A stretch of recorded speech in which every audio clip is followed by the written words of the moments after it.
everybody, and welcome back to the New Nasty Boys. I'm your co-host this morning, afternoon, evening, whenever you decide to listen to this thing, Billy DeVore, and sitting next to me is my co-host, Chris Weir! What's up, Nasty Nation? Welcome back to the Fart Dungeon. Good to have you back. Oh, we're in it. We're back here. I miss the aroma. Yeah, not a lot has changed. It's gotten a bit more ripe, but we missed you.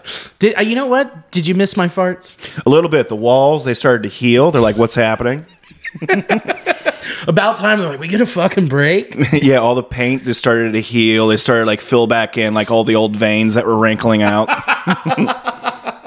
Well, boy, howdy. Yeah, you were in Seattle having a great time. I was in Seattle. I was there. I watched our boys lose 2 out of the 3 games. Unfortunately. Very unfortunate. But at least the ballpark was beautiful, as always. Yeah. I freaking love that park. And we got to sit in a ballpark where a roof closed. Isn't that something? Isn't that odd? How nice is that? Mm-hmm. Pretty good. Pretty convenient. Love to have that here. Love to have that in almost every ballpark. Yeah, it would be a nice little standard, but hey, eventually we'll get there. One of these days we'll figure it out. But dude, I love that ballpark. Tell me about it. Well, it's just beautiful. You know, you go in, the concourses are pretty wide. The food options are amazing. I had like chicken katsu. Yeah? Yeah, with a curry sauce. That's awesome. And pickled red onions. Like, you think you got a classy ballpark? Not until you get some chicken katsu in there. I was going to say, they got that seafood persuasion over there, so you had probably some nice crab. I did. First night in, we were going to do it at the ballpark, but they're like, no, you need to go to the spot. We went to Moto Pizza. That's great. Dude, Detroit-style crust, fresh crab, lemon, garlic, butter as the sauce. Dude, that's some pizza, baby. Dude, I dig it. I love crab, and that sounds like an amazing dish. It was delightful. Here's the big one that got me. Angry clam chowder pizza. Angry clam chowder was like spicier or something? Yeah. Or they just scream epithets? Or they scream at you when they're serving it? Well, you go and you try and get it, and it's still on like the shell, so it'll just come in. Starts yelling slurs at you. It's crazy. It's crazy. You got to pay extra for it, but it's worth it. Yeah, totally. Totally worth it. I came from a broken home. Yell at me, please. Please. Oh, abuse me. Spit in my mouth. The little shells had little Make America Great Again hats on them. They're so cool. It was just, you picked it up. It was like, the election was stolen. And I'm like, get in my mouth. But it had like a clam chowder, like a thick brown clam chowder on it. That had a little kick to it. Ooh. With the fresh clams. Again, on pizza. Dude, that's crazy. I love it. That is amazing. I gotta go. It's so good. And then what was the big thing that they have grasshoppers. Are they like chocolate covered or anything like that? Or is it just like, are you out in the yard like foraging? You picking out? Yeah, I hopped the fence and I was just in right field like, get over here. Come on. Yeah, it wasn't on the menu at all. I had to find it. Yeah, I had to. Yeah, they were like, Julio was like, "What's that fat guy doing?" And I was like, "I'm hungry." He's grubbing. Yeah, this is what they call it, hub grub, baby. So they have like these people in Mexico that are out in these fields and they hand catch them, and they put them in a bag, and then they fly them up north, and they pull them out of the bag, they deep fry them, pull them, and then toss them in like this chili salt. This like spicy chili salt that was so good. It was just like eating. It's like if a pork rind had little bones. Okay, well, pork rind, you got me, because that's my weak spot. I love going to gas stations for a lot of pork rinds. That's the main reason. Not gas. Pork rinds number 1. I go there full tank. I don't care. I like the people watch. See if they got honey roasted peanuts on sale. Do my own thing.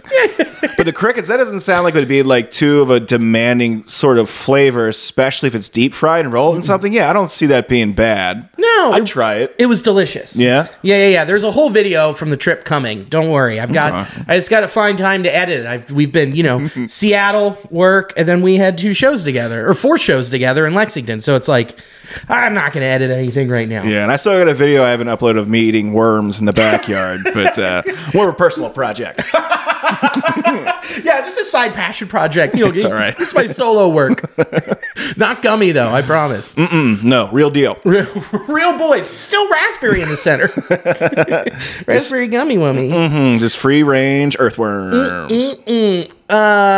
What else was really good at the ballpark? I had something else that was really, really good that was new. Oh, I had the Mitch Witch. Explain. It's 2 different sandwiches because they have Mitch Haniger and Mitch Garver. So they were like, oh, we have an opportunity to sell half the amount of sandwiches in one box. Yeah, this is a great opportunity for us to really make some money off these podunks. These idiots. So they had this really cool thing. You to go get it. They had these 2 of these areas in the ballpark. You go walk up to a gate and you scan your credit card, or your phone. You just click, and then the gate opens. And you grab stuff off shelves, have it in your hands, and then you walk out, and it automatically gets charged to your credit card. Dope. I like that. So sick. So just RF sensor. And they had the sandwich up on the shelf, and you just grab it, pull it. We ate it in center field. One sandwich, it was like a club sandwich. It was like a club sandwich on flatbread with some like olive tamponade. Okay. A little roasted red pepper. Okay. Delicious. Oh, and with deep fried avocado. Ooh, I can get down with that. Olive tamponade. I just have not come around on it. I know it's good. It looks good. I'm just trash. My palate can handle it. Like, wait, this is too fancy. Oh, please. Someone throw some Swiss cheese at me. Crinkle some Velveeta on my face. I was about to say, get the Velveeta sap just straight in my mouth. But it was good. It was really good. And then the other side was like a fried chicken sandwich with some like pulled pork on it with some Swiss. Oh, it was so good on a baguette. So it was like 2 different breads, different meats, all this stuff. 2 sandwiches. Pretty cool, pretty good. It was awesome. Food was great. The beer's always great. I went to like 13 different breweries. Might or might not have brought back 52 pounds of beer in a separate suitcase. Might have. Maybe. Stay off my back, TSA. You should have checked my bag better. I didn't really hide it. Just had it all bubble wrapped up. No liquids here. As you put liquid in your mouth. The beer bong. No, it's all batteries. Fuck, I can't bring those either. But it was great, man. It was so fun to hang with friends, and like, there's the big thing I've never had any interest in doing, which is Seattle is known for, is by the market. There's this thing called a gum wall. I know what you're talking about. It's gross. I gagged. I could not. I was like, we gotta go. Yeah, out of all the things to see in Seattle, there's probably a lot better things than see this like already chewed gum on a wall. You're by mountains. You're by the ocean. You got all this seafood. And let's just look at stuff that people have really munched on for a while. Let's just see what a bunch of vagabonds have stuck on the side of a bridge. Yeah, I'd rather watch someone nod off. Yeah, which you can. You can. You did it at the same time. I did. Yeah. Oh man, fentanyl's wild, dude. Crazy out there. And dude, there was a guy on the light rail holding his fentanyl pipe, one hand, torch in the other, just asleep, with a little gum wrapper on his lap, folded up. I'm like, that's the drugs. That's how he lights it. That's how he smokes it, and that's what happens. And then he takes some real gum and puts it on the wall. Dude, it's crazy. People started walking by and putting gum on him. Every time someone ODs a fentanyl, the gum wall grows a little bit bigger. The gum wall breeds. It gets sucked in like the ship in Pirates of the Caribbean. Curse of the Black Batch. Yeah. Nailed it. The China White. The China White. Man, dude, there was one, we were walking by and there was this guy asleep on what used to be a newspaper stand or whatever, head down. And like, you know, whatever. They kind of minded themselves. They don't really bother you. And then there was this guy standing next to him who's clearly looking after him. He tapped and he went, "Yo, Tony Baloney, wake up, man. Yo, you got to get up." Then the rest of the trip, I'm just like looking at everybody. Yo, Tony Baloney, man. You got to wake up, man. What a whimsical nickname for someone fighting for his life from fentanyl. Come on, Tony Baloney, don't stop screwing around. Hey, yo, Tony Baloney, hey, man, you gotta wake up, yo. You old goofball, come on. Just so full of hope, and that was probably the highlight and low light of both of those people's days. That's awesome. And he even knows the guy's routine. It's like, come on, you got a lot of stuff to do today. Come on. You got to nod off over there. You got to nod off over here. You got to mumble to yourself in the street. You got to seal that bike tire. You got to put more sticks of gum on the bubble gum wall. Come on, man. We need the tourists. Now go fry those crickets. Go fry those crickets. And we don't want any more gum added to you. Yeah, exactly. Yeah. Oh, dude. But it was awesome. It was so fun. I can't wait to go back. And I got an awesome Mariners jacket, but I can't wear it yet because they won. I mean, I've worn it. I just can't wear it on here yet because we have to talk about them sweeping the Reds. But I got you a pretty cool bobblehead. Yeah, check it out, gang. Check it out. Boom. Look at that. Nice attention to detail. Foot grinding into the wall. Love it. Thank you, buddy. You're welcome, pal. You also got me a nice beer down there, too, which maybe I'll have a little bit later. Oh, it's delicious. It's Randy Johnson going like this with a bunch of birds around him. It's pretty funny. Yeah. I was happy to find it. It's in stock at the beginning of the year. Then I think they only brew it at the beginning of the baseball season. Yeah. So yeah. It's good. Speaking of finding stuff, I was showing Billy, I got that little brouhaha mug.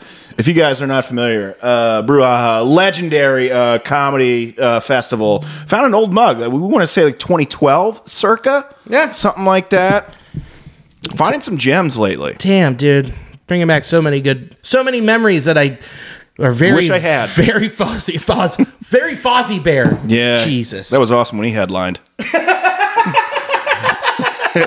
Couldn't have him at the playground stage. No, he was the main stage. Yeah. You know what? That was the night he got canceled. Yeah, it was. Yeah, it was.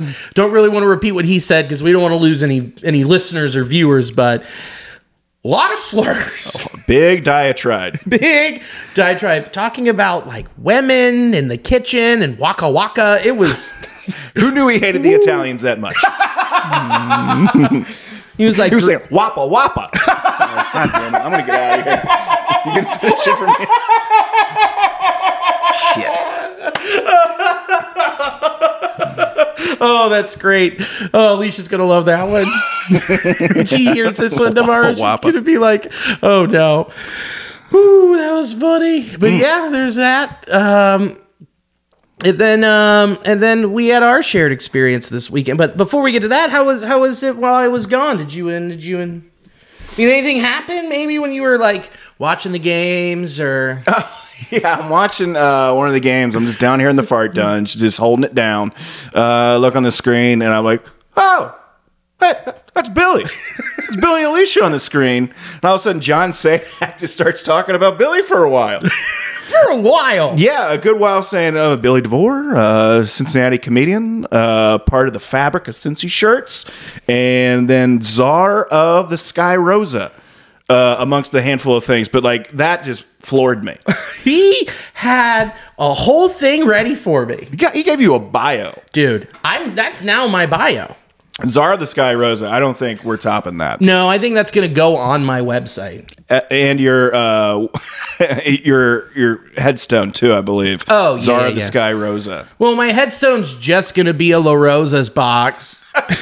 And then a trough of Cincy chili. Oh, that'd be great. It's awesome. Yeah. It'll be a La Rosa's box, a Taglio box, and then like the new Coney crate from Skyline, and then a trough of Camp Washington chili. Mm-hmm. Yeah, probably, a couple buns, some cheese. That'd be great. They have like a little fondue fountain that people get to use it for. Instead of like the Forever Light, like the JFK thing, it's the fondue that never goes out.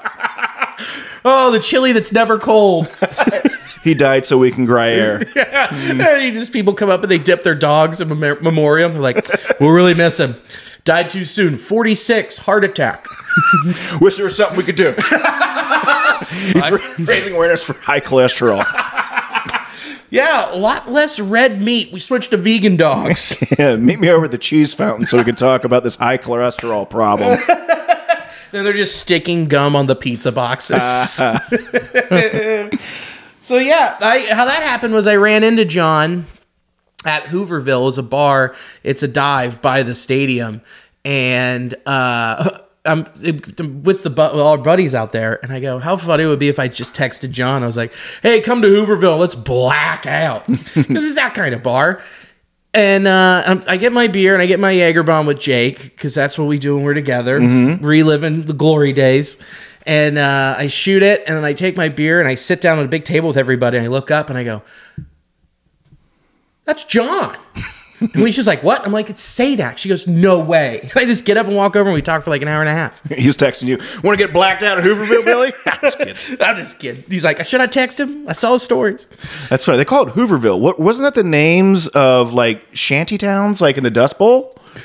Yeah. Nice. Yeah, so to get you the idea of the type of place we were hanging out at. Sounds like a lot of sticky floors. Oh, dude, the most sticky floors, pool tables missing balls. Love it. Yeah. They had to you have to leave your ID to get a pool cue so that way you don't get into a fight with it. I was going to say, some of the worst bars are the ones where they have like either a pool table and no cues or cues and no pool table. It's like there was an incident or a handful. Yeah, it got a little aggressive, and we thought darts would be a better idea. Worst idea. Yeah. God. So it was great. We hobnobbed. I met this guy, Matt, who was the pregame for the Mariners radio station. He was super nice, and Cool. it was a great hang. And then John was friendly enough to be like, what section are you in? I was like, I'm here. He goes, I'm going to give you a shout out. And then he wrote my bio. Comedian, podcaster, czar of the Sky Rosa. And then just the asterisk would be like, John Zadak wrote this. That was pretty dope. Yeah. It was pretty cool. He's the man. Thanks again, John. I don't think he listens, and I don't blame him. But yeah, it was super cool. So how was we had Tom Green together? That was a lot of fun. Really cool. Hanging out with Tom Green. Really funny. Farm guy now, and he has a bunch of animals that he's really excited to talk about. Mule. Fanny, I believe the name was. Yeah. And then Charlie, his dog, such a sweet girl. Charlie's such a good girl. Brought her, I guess, on this road trip that he's doing, and then had her up on stage, just chilling, hanging out. Just one of the calmest life forces I've ever met. Dude, I wish my dog would do that. Your dog is a lot opposite than Charlie. I love your dog. Definitely different energies. Very high energy, lots of jumping up, lots of where Charlie's just like, I'm going to just lay here, and if I like you, I'll come over and sniff you, give a couple pets, and I'm going to lean on you. Yeah, you got the lean. I got the love lean, baby. Yeah, that's nice. It was pretty cool. It was really cool. Sold out shows all weekend? Yeah, it was awesome. We did 4 shows at Comedy Off Broadway in Lexington, Tom Green. We were on the bill too. It was a ton of fun. It's what you want comedy to be, getting to hang out with someone that, of our generation. He was the man for so long, Tom Green, and he told a bunch of stories from his past life, this life. It was so much fun. The staff at Comedy Off Broadway is phenomenal. Some of the best in the biz. Yeah, it was a blast. It was phenomenal, man. They're great. They treat you well there. My favorite little thing that we didn't notice until later, Saturday first show, I walk up on stage and I look on the stool and I just see this plastic bag rolled up, and I was like, so do we have props tonight? Is Tom changing some shit up? And I was like, whatever, did my thing. And then you went up and you saw it, you did your thing, and when you get done and we're like, you saw the bag? And you're like, yeah, I saw the bag. Thought it was a prop. Turns out some asshole cooked a sausage, rolled it up, and then just put it on the stool, and we didn't fucking do anything. Yeah.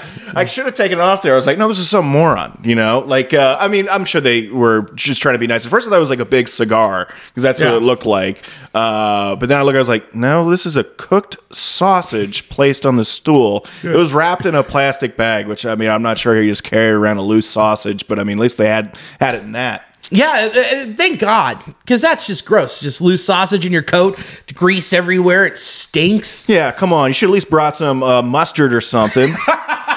Cock teasing me with a thing that looks like a cock. Come on, get out of here. I forgot my little vial of horseradish. Yeah, bring some Dijon next time, you hillbilly.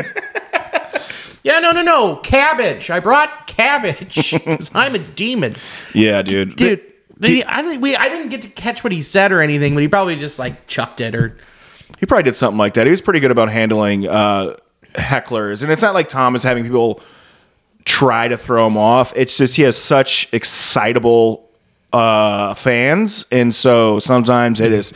I just got to yell something out, be dumb. Someone got kicked out immediately when you went up. Yeah, I started the show. I didn't even say a word, and some guy in the back just cut your hair. And I was That was like, nice your dad came, though. it was pretty cool.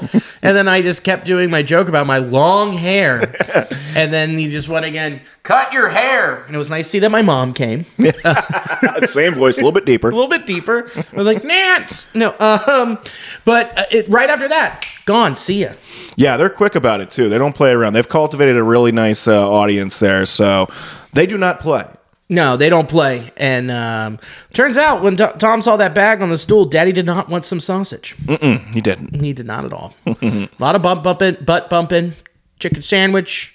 It was fun, man. It was cool. And he couldn't have been nicer and the coolest dude. So Yeah, he was really a really kind gentleman. he didn't have to be, but he was. And that always makes a huge impact.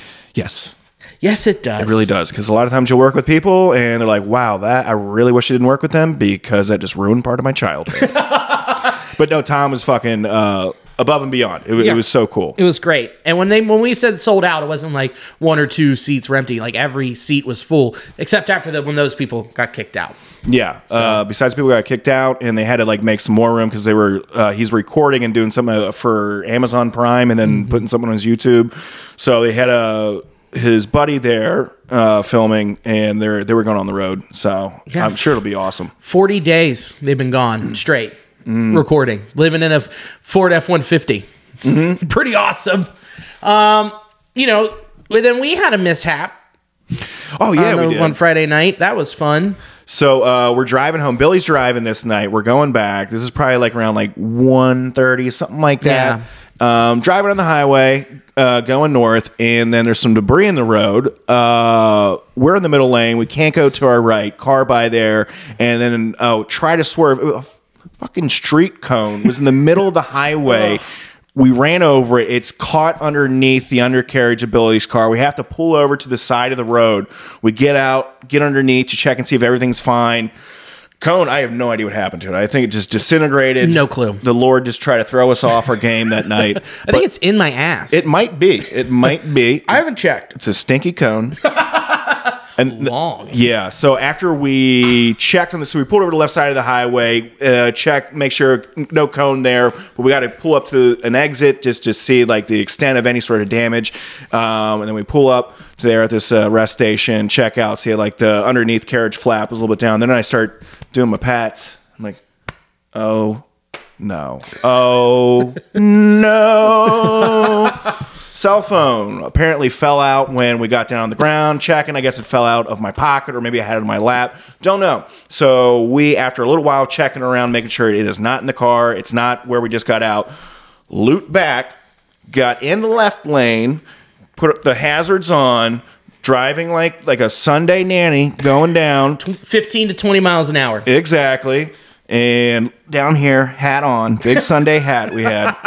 And then the car, I think they're trying to be a good Samaritan to solace, like, going very slow on the side of the road, hazards on. It's like, this dude might be on some fentanyl. I don't know. Got to help a brother out. Yeah. And then so they're cruising behind us. If that was you, thank you. But yeah, he was leaning out of his car window the whole time going, yo, Tony Maloney, man, wake up, man. Come on, man. Wake up, yo. You got some gum to put on a bridge.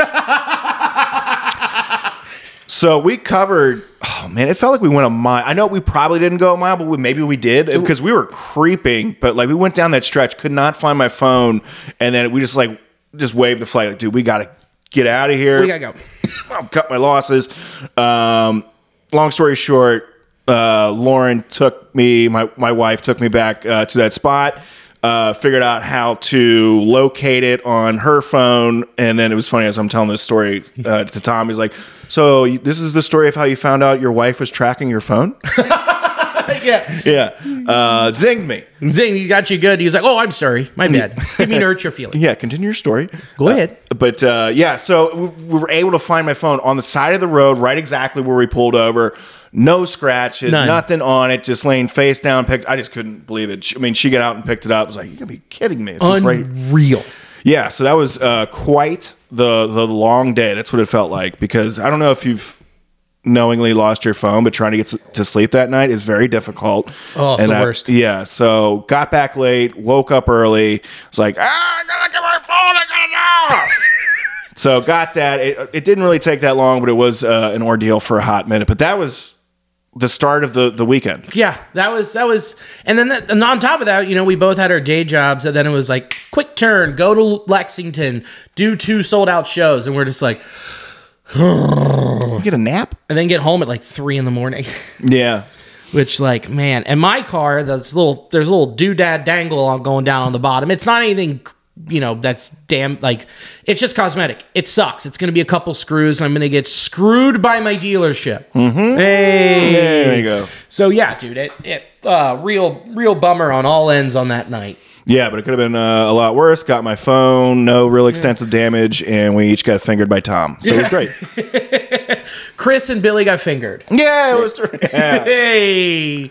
But yeah, the show's could have been bad, and then it would have been like, But I think it's just the universe correcting itself. Like, we're all the way up here. We had some of the best shows ever. And then, okay, we're fucked. Yeah, there's going to be a little bit of balance to it. Yeah. So, fortunately came when we're having a great weekend. So, yeah. Whatever. Dude, did I ever tell you my brouhaha cell phone story? No. Okay, so one time, I think this is 2015 or 14. Might have been 14 or 15. Yeah.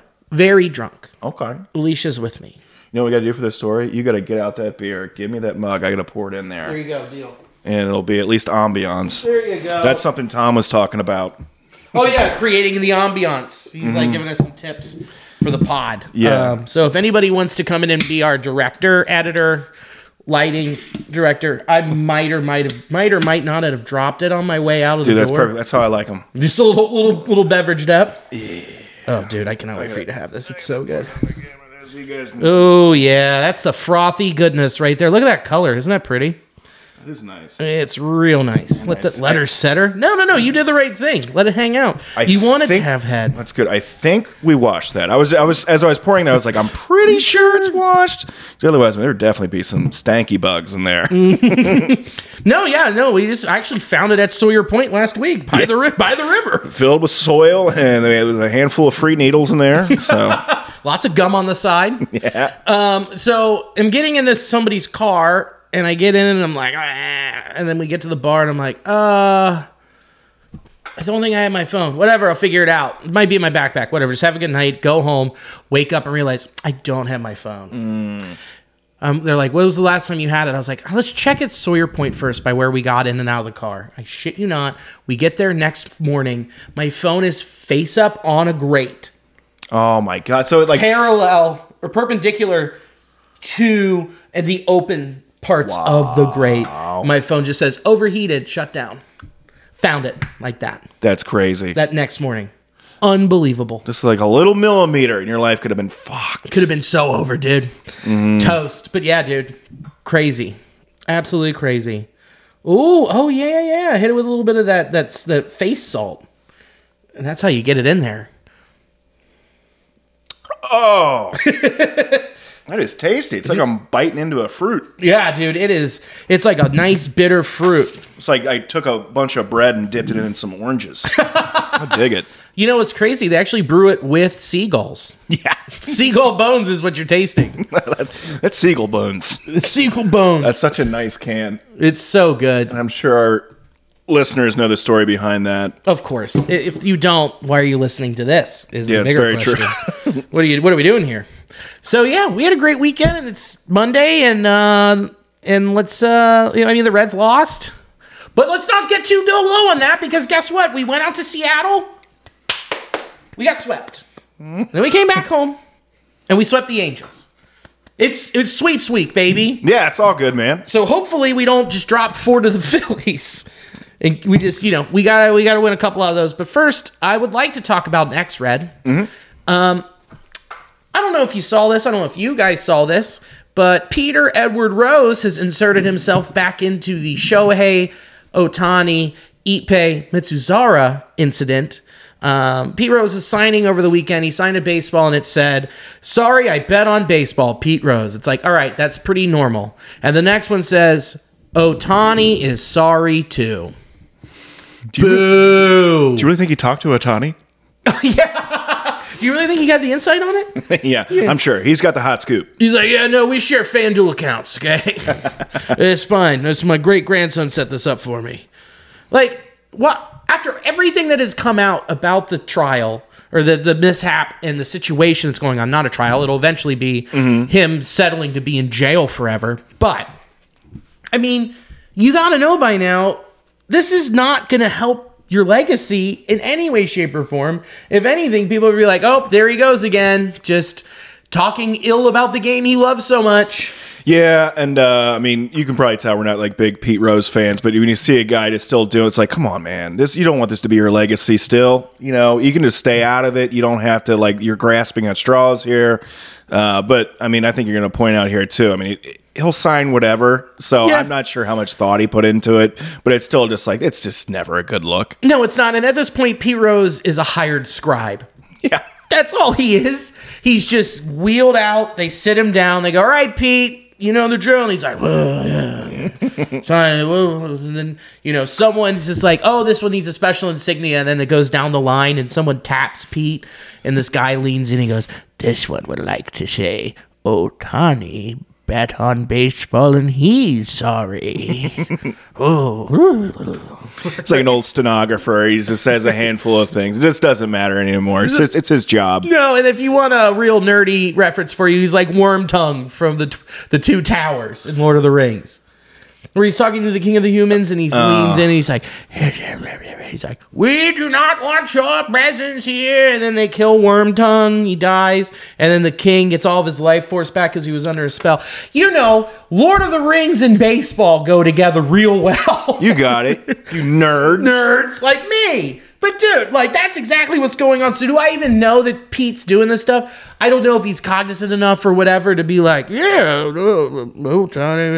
believe it. Yeah, no, those thin knuckles don't say he's cognizant of what's going on. He's getting up there. Yeah, man. The skin on his hands are about as thin as the box on the outside of the balls he signs. Yeah. I don't know at this point, but all I know is it's like, stop doing this. Someone has to have a little bit of common sense, a little bit of common courtesy to be like, yeah, you know what? No, maybe we shouldn't have him say or sign that. But if he has like a decent PR team, you'd figure they'd tell him like, Pete, you don't got to do that. Stop that. Yeah, you would figure. I think my favorite story was when Mace was on here like 3 weeks ago. We talked about him signing stuff. He got Pete to sign the picture of Tony Perez and Pete Rose, you know, where they're pooping. Nice. And he got him to sign it to Shit King. Okay, that's a good one. That's really good. I like it. But again, that leads into my theory of he's just the hired scribe and someone's leaning in and he's like, okay, and he knows what to write because it's going into his ear, down to his arm, and it's just wow, done. Yeah. So, but at the same time, they should stop. He should stop and do that because last week, or is this 2 weeks ago now? It might have been 6 days ago, which feels like either yesterday or 9 years ago at this point. The text messages came out from Mizuhara. It's an addiction. It for sure is. The way this reads, you could insert whatever sort of vice that is addictive. It translates so well. The stuff that he's talking about here, just insert whatever negative drug thing that you think could possibly happen. And I mean, it reads well with gambling. Yeah, so well. This is from The Athletic. I forget who wrote the article. Sorry to not give you your flowers, but my favorite one is the last one, which was from June 24th, 2023. I have a problem, LOL. Can I get one last bump? This one is for real. Last one for real. And you even left out one last in that. So my bad. See, but yeah, it's so bad. And there's like a few others before that where he keeps saying, I need another bump. Need another bump. He keeps saying, I swear on my mom's life, LOL. Yeah. Sorry, we're missing your mom here, bud. He said the exact text is, can you bump me last 200? I swear on my mom, this will be the last ask before I pay it off once I get back to the States. Sorry for keep on asking. And when he says 200, that is $200,000. Yeah. That's a bump. A bump is a little bit. Yeah. 200 grand? This is a serious issue. So, I mean, Ohtani, in my mind, is cleared. Yeah. This is like, so if that's a bump and you're doing it in metrics of other things that we know are bumps, this would be a comically large Sylvester the Cat tall bump that hits the top of the ceiling, and he's like, Yeah, what type of keys do you have, buddy, that can hold that amount of bump? well, he's got Shohei's key to Tokyo. He's got his key to Tokyo. He's got access to his bank account, and then just this giant Japanese key. He's like, or however you do that thing. Yeah, so I've heard. I've been told. Lots of winks here. Yeah, sorry. Oh, man. But no, it's really sad and it's crazy, but like, it'd be kind of cool if the guy who got banned from baseball for betting didn't lean in and onto the guy where it's like, man, I feel bad. He stole money. His problem was really awful, and now he's going to go to jail for a while, potentially tarnishing the legacy of one of baseball's brightest stars. And instead, we got Pete like, oh, Tony, phew. It's not great. Just drooling on the laces. Yeah, dude, this isn't good. You know, It's like the signature on this Pete Rose ball is running. Like if you can see the ink goes down, what happened? Oh, it's authentic. He drooled. Yeah, for sure. Oh, for sure. So one of the other funny things that happened last week, this is a hoot. The FAA launched a full investigation of a chartered United flight with the Rockies on it because there were members of the coaching staff in the cockpit sitting and flying the plane. Yeah, dude, it isn't a good look. Also, the guy appeared to be, I'm kind of speculating. He seemed drunk. That's not really a speculation. It was clear. Like, if you watch the video, he's like, oh, yeah, no, I'm fine. We're Rocky! Right there, baby. We got it. He doesn't have his hands on the joysticks. He's just giving it signs. You can love it with that. All right, hold on. Okay. That means landing gear woo-woo. All right, take. Here we go. Don't swing, baby. Take.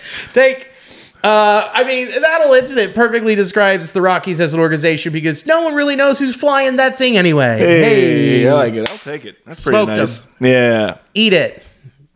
Yeah, and it wasn't like it's also like bad too, just for like the pilots because I'm pretty sure they're very restrictive of who can get up there, and it wasn't like before the flight, right? It wasn't like a hot young 5-year-old boy getting to sit up there.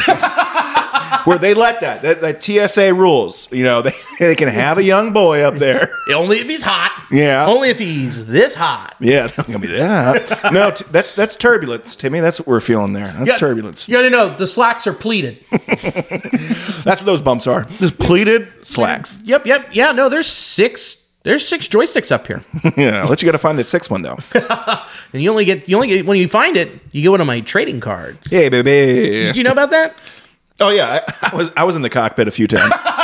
Come on, you lost your head on that one. Yeah, that was a good one. You got me, dude. Yeah, you were one of them hot young boys. I was one of the hot young ones. Yeah, I've been in many a cockpit. But yeah, it looked bad for the coaches to even be drunk on camera doing something like that, and then also for the pilots, which I'm sure there's so many rules against having drunk anybody up there. So no stupid ideas by everyone that was on camera, or even behind it too. And even, behind it especially, where it's like, hey, this would be pretty funny.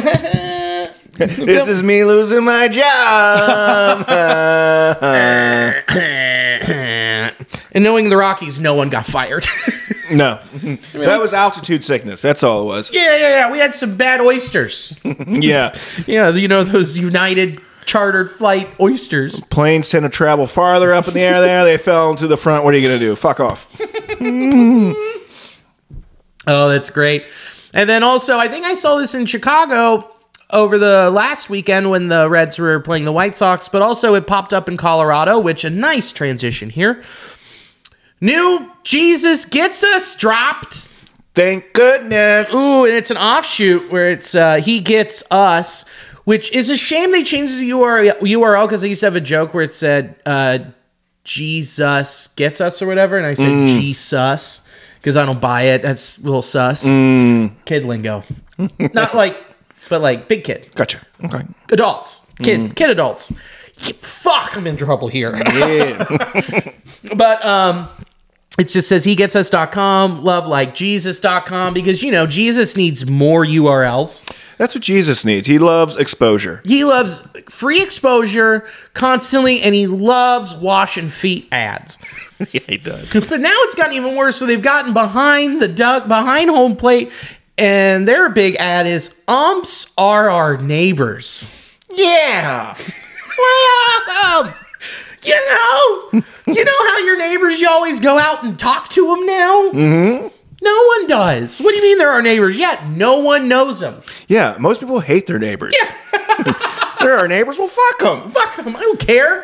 Jerry never cuts his grass. Yeah. Ed, your shit. My property value's sinking. Don't make me call the HOA on your ass. But, dude, it's ridiculous. That's absurd. No, everyone hates. As soon as you see that, almost every baseball fan is going to be reviled by it, angry, and then immediately think of Angel Hernandez. That's very true. Angel. I was thinking, Jesus, something like that. I don't know. Come on. I don't know. There's a connection there. If I was smarter, I'd come up with something. Yeah. You know that Satan was once an angel once. He was. Yeah, and then he fell from heaven, and now he's probably up in a game on the West Coast. Hey, there we go. Gabriel the Angel. I know my shit. If I'm going to talk shit, I'm going to know my shit. Here's my thing. Just saying, if Angel Hernandez was my neighbor, all of us would be riled up with pitchforks and torches, getting him out of our neighborhood. Yeah, I would not dig having him. He'd be all over the place. You're cutting in my yard again. It's like, no, this is clearly inside the line. No, you're blind. No, yeah, we brought in a guy to do the lay of the land here. It's like, no, I got a really good lawnmower union, so there's nothing you can do. Nothing you can do. Yeah, no. Surveyor, get out of here. I brought my third base guy. Just as good. He's out there doing stretches before he's like cutting his grass. You ever see that? He's out there stretching. It's like, you ass. He's one of those dicks who cuts in circles. Yeah. He doesn't go up and down. He's like, I do the outline of my yard and then I go in. It's better to follow the terrain like that. You fucking idiot. Ugh, gross. He's like, yeah, no, I pay the kid across the street $20. That's it for front, back, sides?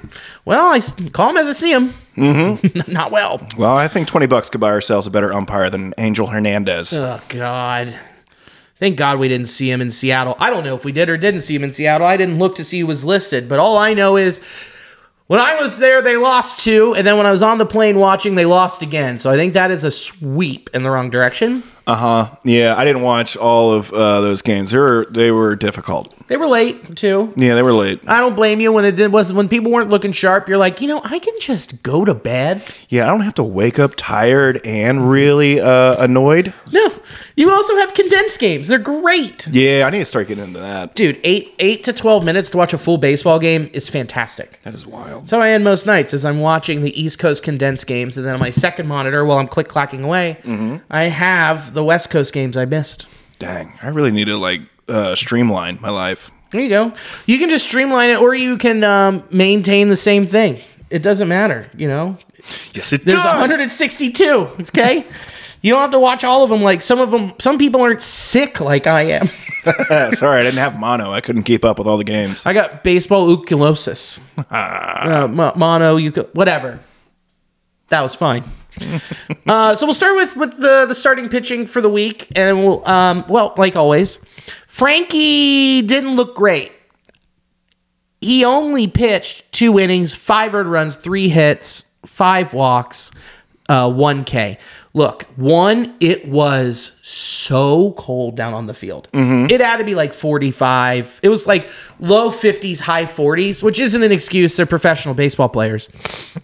But he clearly just did not have it that day. Yeah, he wasn't feeling it. That was pretty obvious, and I think he probably even admitted just as much later. So, yeah, that's going to happen. Doesn't matter how tenured you are. Yeah. You're going to have some off days, just not feeling it, and especially, too, with the cold weather. I'm sure that had something to do with the finesse. And I think it also had something to do with the bug that was going around the clubhouse. Yeah. There's a lot of guys, I'm sure you guys know, a lot of people have been sick, so they've been battling not only injury, but illness, and that on top of what the weather not being great. I'm sure that was pretty difficult to get yourself in a groove. Yeah, I mean, so you couldn't get it going. I mean, we've all been sick, so the Reds clearly had a backup plan where Nick Martinez came in and hurled 4 really good innings, but it didn't help, and what even sucks more is Frankie couldn't even come back and after that start and like avenge himself. Yeah. Or bring himself some honor in his next start. No, because he got drilled. Yeah, right in the pitching elbow. It was an elbow, forearm. Forearm, dude. Did you see that thing swell? I wasn't quite sure if they put something under there because I saw the wrap job. I was like, did they put a grapefruit under there? What is happening? Dude, it was a full grapefruit. Just like, yep, it's just a big, awful bruise. Yeah, dude, that looked pretty gnarly. So, yeah, take a couple weeks off. Yeah, dude, take the next 2 to 3 starts off. Get better. Ice. Elevate. Maybe really elevate. You don't want to be in between when you're elevating. Especially in public. You got to be up here. Up. And we got Martinez. That's why we have him. And also Lodolo just got healthy. So all things considered, the silver lining here, it came at a relatively fine time. Yeah, I mean, get this all out while it's early. Get ramped back up.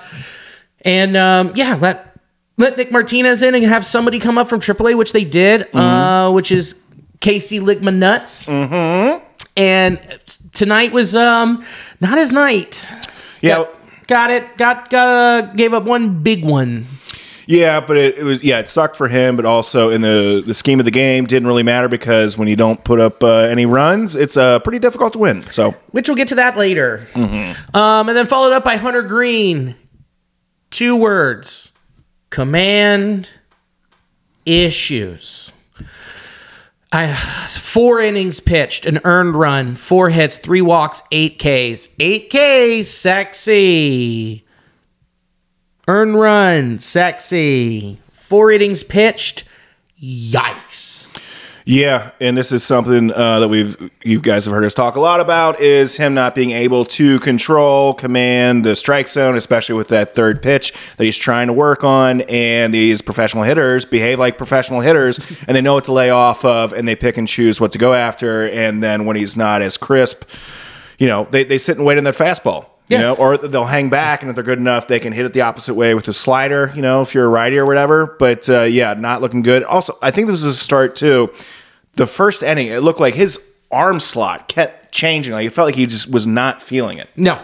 And when you're changing your slot and you're trying to figure that out, that means, oh, boy, you don't have a feel for it. Again, cold, but still not great. This is from Pitcher List, which is a very interesting stat here. So if you were to look at Hunter Green's pitches per out, Jared Jones, who pitches for the Pirates, who's been electric, 3.93. Hunter Green, 8.17. So it goes exactly to your point that they're waiting on the fastball, fouling it off, making him have to throw a slider or a splitter or his new curveball to be like, you're not going to wait on this. Because guess what? You're thinking gas. I'm hitting you gas. And it's like, all right, let's try the slider. All right, it worked. But then you're already at 8 pitches. Yeah, I mean, it looks great and sexy for a handful of innings. But then when you're up to, 90 plus pitches and we are in the 4th, it's not that cool.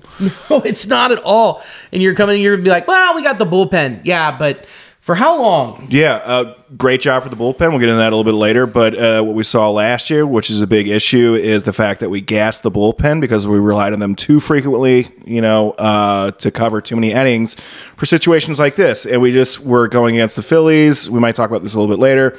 But their pitcher, Suarez, threw a gem. And I would like to imagine his pitches per batter was a lot less than, what did we say for Hunter, 8? Oh, that was pitch per out. Yeah. Pitch per out. Yeah. And he was getting Suarez was getting a lot of ground balls. The veteran ability to know how to get hitters to get you outs. Yep. As opposed to trying, having swings and misses, that's great. But getting outs quicker is going to get you a lot more juice out of those starts. Yeah, but he only had 13 whiffs on his 98 pitches. Dear Lord. Woof. That's not great. Yeah, man. So that, I don't know how math works. So I'm going to assume, just taking a look at it. So if he threw 100 pitches and there was 10 whiffs, that's 10% of the time. We threw 98 pitches, 13. So it's like 12.5% of the time. Something like that. That's how you work math out loud. Yeah, and you just look at the person confidently say, I agree. It's just the two of us. Just ballparking it. No one's going to hate me. Yeah, get in the comments and call me a little bitch. Yeah. You little math bitch. You can't do percentages. Get out of here. Yeah, you're getting cucked by numbers. Yeah, dude. The day he can figure out to throw the splitter and curveball accurately and frequently enough to where they are a bit more off balance and not just waiting on the four-seamer or hanging back, a little bit for the slider. Yeah, absolutely. It'll get there. I have faith that it will get there. It's just very hard to be patient when you're like, come on, we really need you to be the guy. You're supposed to be the guy, and you're not there yet. And it's, when we're looking at that start, it was April 16th. So It's still a long season. He can get there, but it's like we want the results now, and they'll eventually come. But, man, and then you just look at tonight, too, which we'll get to that in a second. Yeah, it's not hate, it's love. We love how talented he is, and we're so stoked when he's going to finally put it together, and we're just so anxious to see it happen. So this is that little friction right there in between, ourselves. Yeah, this is the edging period. Yeah, we're edging. We're edging. We're waiting. Mm-hmm. We're waiting for that, 7 innings, 3 hits, 2 walks, 10 Ks. Whoa. I know. It's there. It's coming. Give us the release. Give us the nom-nom. Give us the nom-nom juice. Oh, God. That is disgusting. Andrew Abbott, though, then followed it up in the day Mm-hmm. He followed up in the day game. 6 innings pitched, 2 earned runs, 4 Ks, 3 walks, 6 Ks. Did I say that right? 6 innings pitched, 2 earned runs, 4 hits, 3 walks, 6 Ks. I said it right there. I said it right. That, my friends, is a quality start. It's great. Mixing it up a whole bunch. And when he's on the mound, I feel very confident that even when he gets in some hairy situations, he calms himself. He relies on his catcher to, throw him some, good suggestions there. No, he's been doing great.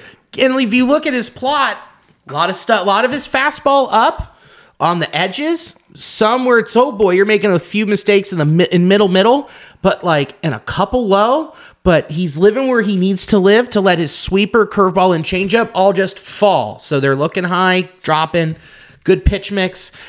I'm telling you, 104 pitches too. That's a dude. I dig it. And he's not blowing up the radar gun. He's throwing averaging 94, something like that, less than 93. And so when we see Hunter contrasting that, we're just talking about him, blowing it up, 98, 99, 100, but seeing these pitches at 92, 93 be more effective with the additions of the pitches that he's able to control. Yep. And that's the command is huge, man. It's everything. And especially with his game, because it's similar to Wade Miley's. Lefty, in on your hands. If he were to ever develop a cutter, man, dude, God, that'd be cool. I don't think so. He doesn't need to right now, but because he's doing a good enough job. But that'd be cool if he did. He could be dominant. It just seems like he'd be able to throw that in pretty easily, just with the way he has these nice little breaking pitches. Yeah, God, it'd be nice.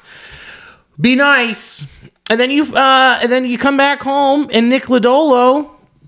Dude, 6 1/3, 7 hits, 1 earned run, 6 Ks. That'll do, pig. That'll do. Mm-hmm. Man, just love seeing him.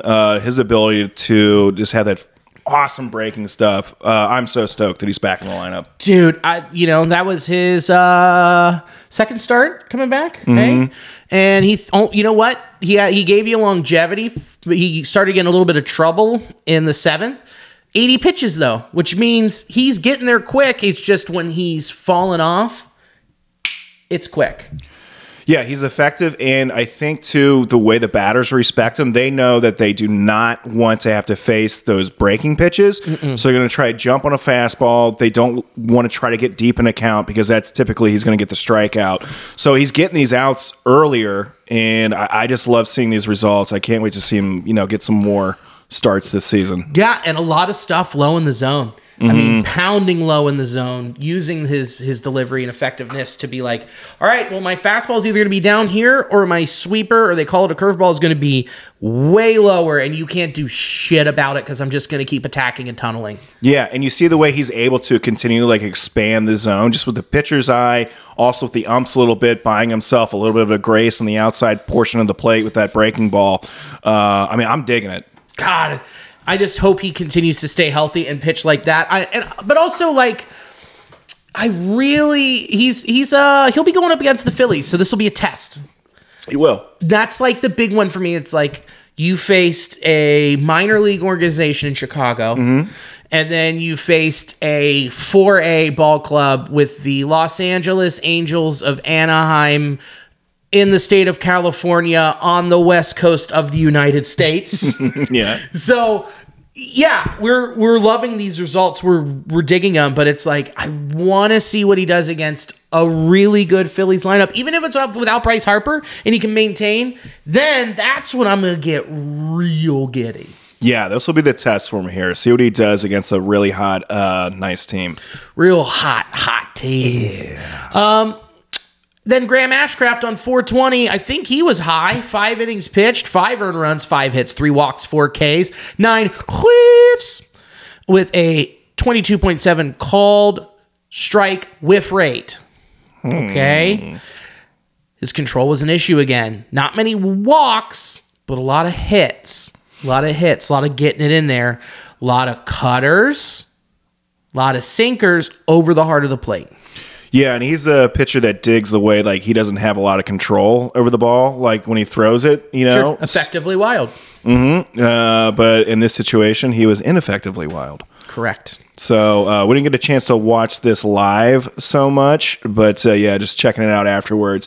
Seemed like he was not as crisp as you'd like him to be. No, he wasn't. But that, you know what? He's allowed to have a bad one. But it's woof, buddy, boy, woof. Thank God for the bullpen. That's just all I'll say about that. You know, we all know that if he doesn't have his cutter, he's fucked. Yeah, and I think the other teams know that now as well. Yeah. And so it's like, all right, well, what do you do? Well, then I'm going to have to throw my sinker into contact, get a lot of ground balls. And this is what happened to him early last season too, was he was hunting the Ks. And then once he finally decided, like, all right, I don't have this today. So like he went back to 2 pitches last year and then he had great results and then broke his toe. So he had that stretch where it was like 6 quality starts in a row. And I don't think he's going to have to get down to eliminating a pitch again, because clearly it's mixed up well enough. 38 cutters, 25 sliders, 25 sinkers. But you just need to have one of those fastballs working. I agree. He's just got those magic fingers, man. He just throws it out there and it kind of does its own thing, but I think he'll get more back into the groove here. Yeah. You've asked for it. I've asked for it. You know, Saris is practically begging for it every time he starts, and on Twitter, I want to see the curveball. I know your command wasn't there, but at least throw it once. Yeah, it seems so strange. It's like, I know this is just me going back to like, well, when I was in Little League. But that's like the first real, besides like a changeup, but even then, like as a young kid, you're not even really trying to like hold a different grip with the changeup. But the break ball, the first thing you learn is the curveball, and it seems a little bizarre sometimes. You see like these pitchers in the major leagues, a lot of times we'll just have like a slider as opposed to a curveball, which I understand is going to probably be a bit more effective.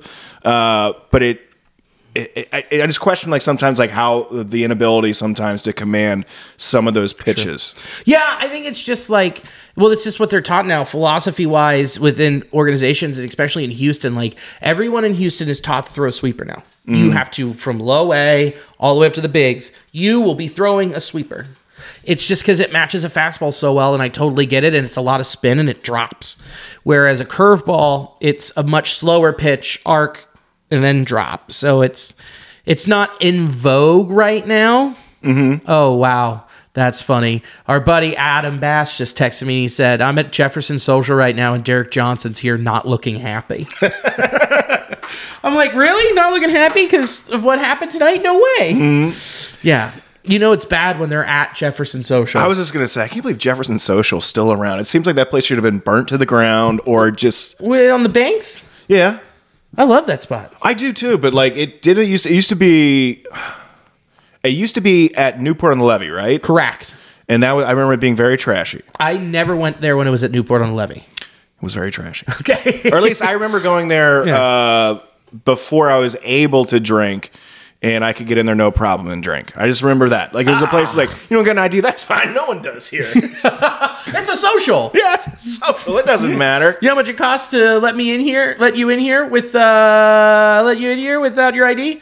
Jefferson. Come on. Give me a Jefferson. Hey, buddy. No, I do like hanging out there on the banks. It does feel like a different group of people around that joint. Yeah. But, man, dude, I just remember having some wild nights. We got to get a taccone. Have you ever had a taccone? Mm-mm. Do you know what it is?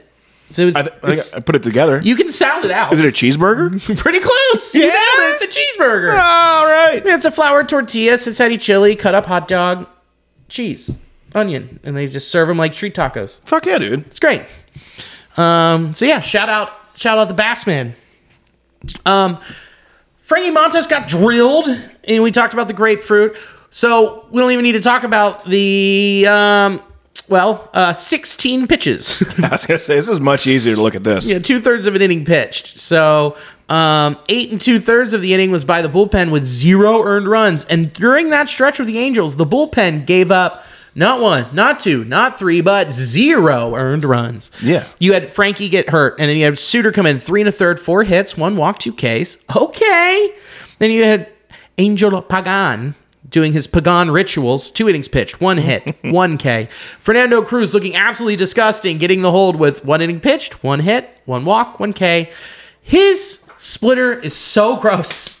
Hang out with Hunter Green. Show him that a bit more. Like, looking at that, I think that has a 100% whiff rate right now. It's disgusting. Yeah, it's tremendous. Yeah, I mean, maybe, I don't know if it's a language barrier thing or an availability thing or someone not wanting to learn or something. I don't know. But what I am saying is go learn it in the bullpen. Just one day. Just check out grip. Pass around that splitter like you're passing around the flu. Come on. If everyone can get sick, you can develop a sick splitter. Oh, there we go. I had a high five going. All right. That was a wet one. That was a wet one. Lucas Sims, Lukey Punchy Tickets looking nasty after having a rough outing in Seattle. Mm-hmm. And Alexis Diaz slamming the door. I mean, you're 8 2/3. No, or that's insane. I think even they've gone back, I want to say 15 innings prior to this start where they had 0 earned runs. I could be wrong, but regardless. Excuse me. Yeah, it was like 16 innings of no-run baseball. Yeah, dude. So that's great. They picked up, because when you saw that happen, you're like, you got to be effing me in my A. Yeah. Okay. Now, they're going to fold. Nope. We got a stalwart. Yeah, our bullpen has some brass balls. Then tonight, Hunter Green. 7 innings pitched, 7 hits, 4 earned runs, 2 walks, 6 Ks.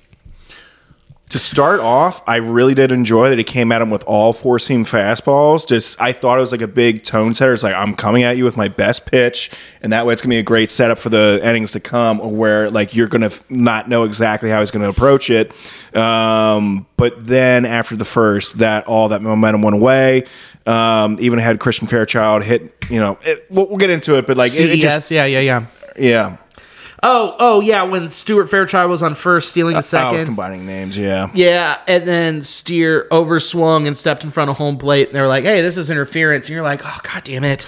They're right, but come on. It was a complete accident. Yeah, not to mention we saw that happen with Stevenson previously, I think, where someone ran into him. Or like Seattle, and they didn't call it. That was bizarre. He had contact, and that is always interference, except then. Except for then. Well, and we were even the home team, and they called it on us. But, it goes to the bigger market. So, again, they went up, and first pitch, fastball, hunting it, smoking it. Mm-hmm. He did not adjust his game plan, i.e. 7 hits.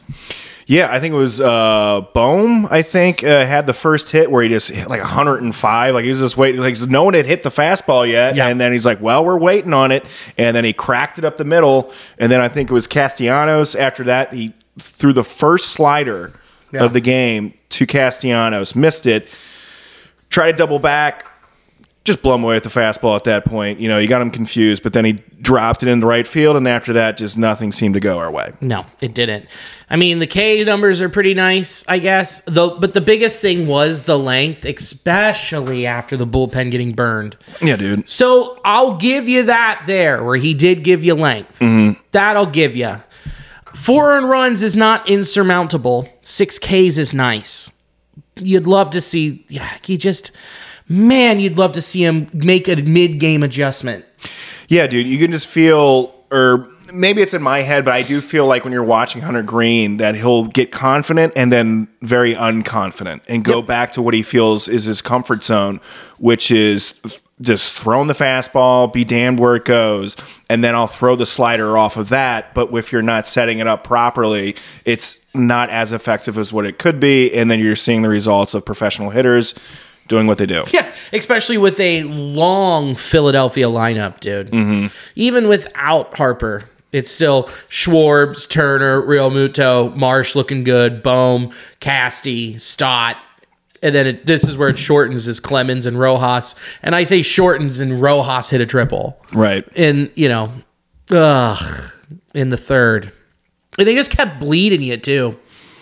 They just little paper cuts and having you bleed out that way, chopping it all around, and then having a couple handful of big hits. But great. So, but again, 4 runs should be somewhat surmountable, and then poor Casey Ligma nuts. Bummer, yeah, coming up and just getting one bad pitch. Well, he didn't get a strike call, and they walked, and then he just right in the honey hole. Mm-hmm. It was a bummer. Poor guy. But overall, for the bullpen, dude, before that, they looked fantastic. You can't say enough good things about Brent Suter. No, man. He came in, was calm, confident, and just handled it. Yeah, handled it. 3 1/3, just whatever. Oh, wait, TJ Antone's hurt too. I got to step in there. I got to take care of it. Mm-hmm. On and off the field, just a great dude, a fantastic addition. We praised Fernando Cruz enough. Alexis Diaz has been very solid as well. The only thing you could really say is Buck Farmer getting shelled in Seattle. That one hurt to watch. Yeah, it's a bummer. He's inconsistent, but it's always kind of been more of a mixed bag. I hope he gets into a rhythm. If not, you have other dudes that are going to be coming that we'll talk about soon. Mm-hmm. And Lucas Sims, it seems like he's either firing on all cylinders or he's getting shelled. Yeah, dude. I'm not worried necessarily about his stuff. It's just one of those things. It just seems to be all within the ears of just like, are you feeling it? Are you not feeling it? But yeah, it seems to be the story of just like 2 different ball games every time. Yeah. Do you have control? Okay. If you do, great. If not, we're going to have a problem. And it's just going to be like, let's just hope that slider sinks out just enough that they chase it. Mm-hmm. So, but then tonight, Phillies 7, Reds nothing. It doesn't matter how many runs they score if you don't score any. Yeah, not much you can do about that. We can talk about the pitching as much as we want, but doesn't matter if you're putting up a goose egg. Now, there were 2 hits today.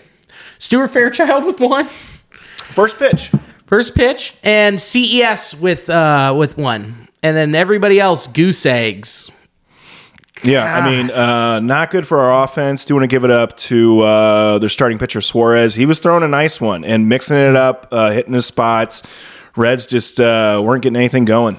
It's astonishing we're even winning games.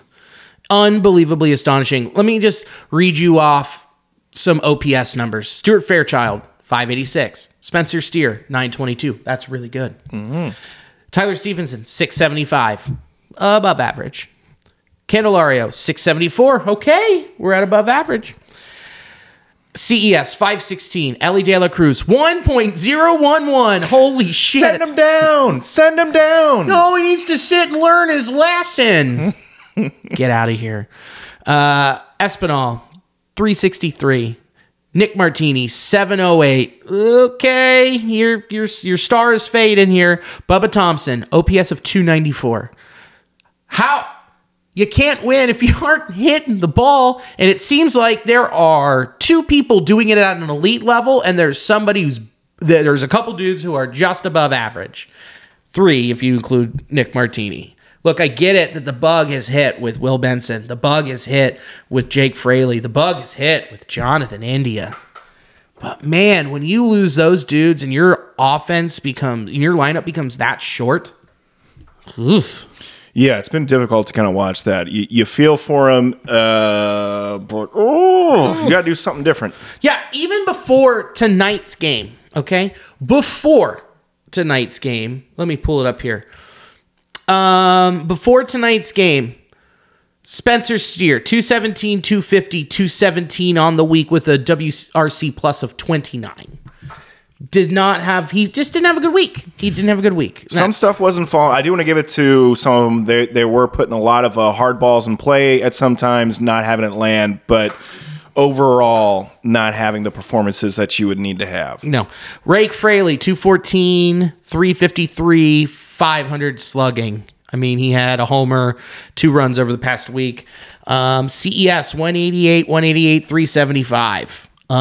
He's got to heat up. We got to be patient with him. You have to be. This is his first full year in the bigs, so you got to give him a little bit of slack. The big one here, I mean, the line isn't sensual. 133, 316, 533. Weighted runs created plus 127. But the big one here, 2 home runs, 5 RBIs last week. Again, 2 home runs, one of them with the bases juiced, one where he just hit himself in. But dude, his bat's coming alive. Yeah, he's finding the ball pretty well. He's really barreling. I think we pulled it up here in the 100th percentile. Yeah, he's in the 100th percentile with a 24.3% barrel rate. Hard hit percentage is 54.1% in the 95th percentile. He's hitting it. He's seeing it, dude. He's letting it travel, and then he's just putting the barrel on the fucking ball, man. And it's just, you know what? It's also him not getting lucky. He's drilling it. Eventually it'll land. So that's very encouraging to see. The underlying metrics say he will turn it around. Yeah, that is very promising. Comparing those numbers to last year, definitely night and day. So I think we're going to start seeing a lot more stuff land for Stevenson. You just need India to hit too. You need India to hit. You need Will Benson to hit. You need Rake to hit. And it's not like they've been putting together, speaking of India, it's not like they've been putting together bad at-bats. It's been going deep in accounts, seeing pitches. I do like a lot of the plate discipline we've been seeing from these dudes, but at some point you have to put the ball in play, whether or not, and it's been like a lot of foul-offs, which is great, but if you're not getting on base, ultimately, I mean, it's like little chinks in the armor to the pitching, but, we're going to need some more runs. Before this game that we watched tonight, negative 0.5 WAR as a team, 168, 270, 318 slug with a K rate of 27.8%. Okay, that's the bad. And that's really bad. And you hope and you know that some of these dudes are going to get healthy and get better. Spencer Steer's going to come out of the little funk he's in. You want to talk about the really good? Okay. Jammer Candelario, dude. Yeah. He had a great week. 375, 545, 1,000 slug in 3 games. Took some time off. Was a little sick. Got under the weather. Came back. Started hitting. Yeah, we need these guys to start really coming alive here. And it was great to see his back kind of do some stuff. And hopefully it's going to trickle around a little bit more. I hope so. And Ellie just being Ellie last week, man. Guy, this was the first night where he wasn't on fire. Or, 375, 565, 750 with an weighted runs created plus at 245. 2 homers, 5 RBIs, 4 stolen bases. With the most beautiful of numbers here, 30.4% walk rate with a 16.7% K rate. Man, that is almost as sexy as seeing him jack something 400 plus feet. Is seeing him walk 4 times. Also, seeing him when he had that opposite field home run, they hit it over, it was like 104 off the bat, something like that, where it's like he's watching the ball, hitting it where it's being thrown, and destroying it. And that is something that's just going to stick in pitchers' heads. Oh, 100%. And just being so selective. If I remember correctly, Ranger Suarez also a lefty. I don't know. We watched the game tonight, but I might be an idiot. That is a very plausible situation. I think so, because Ellie was 6th in the lineup, so I think he was lefty. Yeah, I think he is. He's a lefty. So we know how that goes for the Redlegs every time. We also know that coming up, Sanchez is a lefty.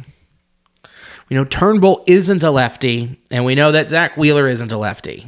So you kind of get back to full strength knowing, all right, we got some righties, and hopefully you get India back, you get these guys back from whatever disease is going around. You gotta split this series, man. Yeah, you got to win. I mean, yeah, splitting the series would be amazing. Putting up some good, at least good effort, showing them that you belong at the top echelon of the conversation of teams. So, yeah, dude, it's irritating seeing that these people being sick and injured. But regardless of that, I mean, no one was doing much offensively for the Reds today. So no. So you the rest of the week, you got the Phillies, dude. May is coming, and it's horrifying.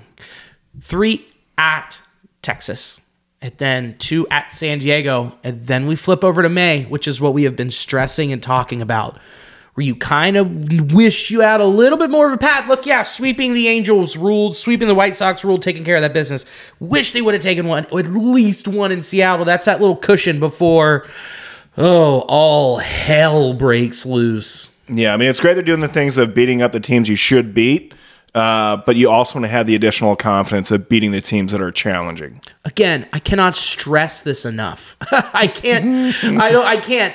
So I'm going to, again, so that everyone has the fear of God struck into their heart on what May is going to be. Then May 1st at San Diego. And then they come home, 3 against the Orioles, 3 against the Diamondbacks at home. And then it goes Giants, Diamondbacks, Dodgers for 4 all the way. And then you follow it up with Padres at home, Dodgers at home, Cardinals at home. You want to get, I know it's extremely challenging. You don't want to put too much pressure on anyone on themselves, but you do want to have some wins coming in to where you're not coming in that Cardinal series like, okay, we have to win these. Yeah. So then you're over stressing and all that stuff. Just you want to play loose, hopefully get on a roll here. So hopefully Jamer keeps cruising and maybe CS, some of his balls start landing. Same with Stevenson. But yeah, getting on a roll, we have to have that happen. You got to, because then after, you got that Cardinals series, and the start of that Cardinals series, that's when division play picks up. And so looking forward, a lot of games in the division for June. That's really going to help start shuffling up the standings, and you're going to see some teams get some separation. Man, it's just wild how important these early months are. Yeah, isn't it crazy? And it's just even more crazy that May is, like we said, you had to take care of business early on in May. And overall, I would just say, dropping 2 out of 3 to the Mets at home, and then dropping 2 out of 3 to the Brewers at home. And if you didn't pick up 1 against the Mariners, I mean, that could separate you from a wild card spot in late September. But we're not going to get too far ahead of ourselves. We're going to take some deep breaths, and we're going to strap in and get ready for the gauntlet. And there might be some help on the way with that. Ian Jabot, he felt some forearm discomfort. He got a cortisone injection, and he got the needed relief that is in that part of his forearm. David Bell on April 22nd said that barring setbacks, the plan is for Jabot to resume his throwing program on April 24th. Love to have him back, even though the bullpen's clicking. This is you slide out ligma nuts and you put in Ian Jabot and you get better. It's a constantly moving thing, especially with that bullpen. Yeah. Sam Mull will pitch again April 24th. He said he wanted an extra day between outings instead of going back to back. It was just what David Bell said was an energy thing. So he just needed another day. Okay. Who knows? He could be coming back soon as well. I don't know who you drop from there. At this rate, lowest man on the totem pole from results would be Buck Farmer. He's the one been getting shelled every other outing. Yeah, and you know what? You can come right back up, give him some time, go back down to AAA. Can he be optioned is the big question here. And you know where we go to that? We go to our trusty Fangraphs, and we go to Buck Farmer, and I don't think he has any more options. If he does, that would be a super helpful negative. No options. He would have to be put on waivers. Yeah. So, boy. And he would most likely get picked up because that's how we got him in the first place. So he's got to start pitching better. TJ Friel. So They said there was a small setback, but he was cleared to ramp up his swinging again and building up his arm strength. According on April 19th, David Bell said Friel could begin a rehab assignment between 10 days and 2 weeks if all continues to progress well. If we see him back in a big league uniform in May, if we see him up with the Reds, I would be stoked. Dude, if we got him back on that West Coast road trip, if he was like in Arizona, he's good. He's like, good to go, guys. Hops comes on over, hops on the bus, and then he just comes back and he is 90% of what he was. I'll take it. Huge. You need it so bad. And just to have that feeling like percolate like through the clubhouse of like, yeah, we got one of our dudes back, you know? Yeah, we got one of the boys. So we heard news on Brandon Williamson. He began throwing on April 2nd, but he's not worked off a mound. Manager David Bell expected that Williamson would have to go back to square one of his spring training plan and build up to getting through 5 innings. That likely sets his target to return at the end of May. I know, with all the, well, not all of the, but with Montas and just thinking about how some of these, you see how easy it is to have these injuries. You want to see him doing well. Yeah. And Alex Young late May still, but you don't really need him right now. Justin Wilson's been pitching well. And you got Sam Mull coming back. Pretty cool. Brent Suter's pitched well. A couple of lefties doing their thing. So not too worried about getting Alex Young back, but that'll be a nice arm to have rested when we do want him to come back. It's just, man, this offense needs TJ Friel badly. Yeah, they really do. That's the big thing. The bats need to get moving, and Steer needs to pick it back up a little bit, and I think he will. This is just, a little slow for him right now. Yeah, I have all the faith in the world with Steer. He doesn't have a lot of too many moving mechanics to where he needs to adjust much. I think, it'll be a quick turnaround. Yeah, I'm not too worried. I just want them to split with the Phillies and then, go out to Texas, take 2 out of 3 in Dallas, go to Arlington and beat up the boys in the Weber Grill, Yeah, give it to them. Give it to them, baby. Now, let's round third and head for home. We got, pal. Let me see. I was just trying to pull something up here. I know I'm going to be at the Comet here with our buddy boy Sam Evans coming up April 27th. We got 2 shows there. Oh, Lena Beamish is going to be there too. Guess what? What's up? I'm on one of those shows. Oh, fuck yeah, dude. Yeah. I get to do guest spots on both of them. Tight. Yeah. And I know end of May, come to Motor. We're going to do Future Science. That's the thing that I'm going to be focusing on most of this month. I got a handful of local plus shows, stand-up wise, but Future Science. Yeah, you're with me May 25th, Commonwealth Sanctuary. Be there. Tickets are on sale now. There might be an announcement coming in the next couple days about that. It's a big deal. Just going to say it's a big deal. Get your tickets now before I make the announcement. I'm piercing my nipples on stage. I'm sorry. Didn't want to do that. You're taking my thunder again. I know. God damn it. It's my areolas. I'll do what I want. More like areolas. Hey, they are. So yeah, let's fucking crash this Greyhound bus. Thanks to Sports Drink for hosting the audio of this podcast. If you're ever in New Orleans and want to get coffee, go to Drunk Drawer Coffee. But if you're not there, I don't care. Check out intheclutch.com. There's a bunch of awesome new designs on there that are of the Cincinnati professional baseball team players. They're very good. You should go get them. Promo code Nasty Boys, all caps. Do it up. Thanks. It's good to be back in the fart dunge, dude. Great to have you back, buddy. Feels good. It feels great, honestly. Yeah, we got that nice hot air moving around again. We did. It feels good. I can see a couple new brown stickies I made. This is good. This is good. This is what I missed. This is what we needed. It's like a big petri dish in here. Ooh. Skid Row. And thank you for watching and listening, however you digest this beautiful, beautiful baseball content. Thank you so much. And as always, go Red Legs. Go Red Legs.